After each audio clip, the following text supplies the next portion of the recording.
Lorsqu'on descend dans la maison de Dieu, alors Dieu se met à l'œuvre. Et Dieu est le divin potier. Dieu est le divin potier. C'est lui qui travaille sur nous. Dieu est en train de travailler sur toi. Et tu dois comprendre que tu es de l'argile. Il travaille sur toi. C'est pourquoi il va dire, comme l'argile, tel que l'argile est dans la main du potier, ainsi maison d'Israël, vous êtes dans mes mains. Alors quand tu donnes ta vie à Jésus, lorsque tu commences à aller dans la maison du potier, dans l'église, Dieu te prend en charge. Tu te trouves dans ses mains et il doit te manier pour te donner une bonne forme. C'est son but cela. C'est son but ça dans ta vie. Dans Romains chapitre 8, verset 29, on nous montre là que Dieu veut nous forger pour que nous ayons la forme de quelqu'un. Car ceux qu'il a connus d'avance, il les a aussi prédestinés à être semblables à l'image de son fils, afin que son fils fût le premier-né en plusieurs frères. Donc ceux qu'il a connus d'avance, lorsque tu es né dans ta maison, même si tu étais né dans l'idolâtrie, Dieu te connaissait et il t'a prédestiné à venir dans la maison du potier. Et là, il veut te donner une forme.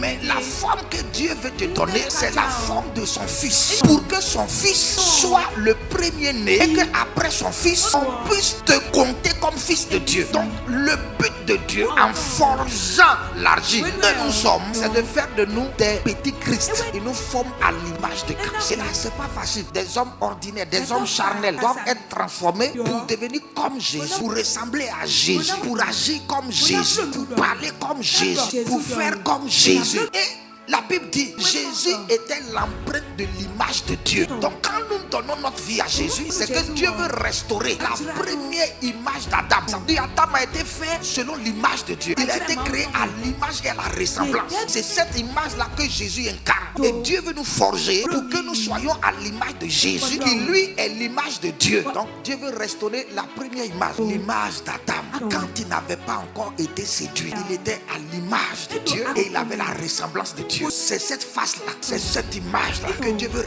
ramener pour que tu sois comme Adam, exactement en esprit comme le premier Adam. Mais puisque le premier Adam a échoué, il y a un deuxième Adam qui est venu, exactement l'image de Dieu. La Bible dit, celui qui a vu Jésus a vu Dieu. L'image, maintenant tu dois être forgé en cette image-là, parce que Dieu veut restaurer le jardin d'Éden. Adam et Ève avaient été chassés du jardin parce qu'ils ont détérioré l'image, parce qu'ils ont détruit la ressemblance. Dieu les a regardés et Dieu a dit, il ne peut plus rester dans le jardin d'Éden parce que ce n'est pas mon image. Sortez. Mais quand Christ est venu, il vient restaurer notre image comme celle de Dieu au départ. Et c'est pour cette raison qu'il y aura l'enlèvement et il y aura la nouvelle Jérusalem. Il y aura un jardin et nous serons restaurés dans un monde où il y a tout. On sera en paix. Et c'est les images de Dieu qui peuvent vivre là. C'est le plan de Dieu pour ta vie. C'est pour cela il te dit, va dans la maison du potier et il te prend en charge. Il te trouve dans ses mains et il travaille sur toi pour te donner l'image de son fils. Amen.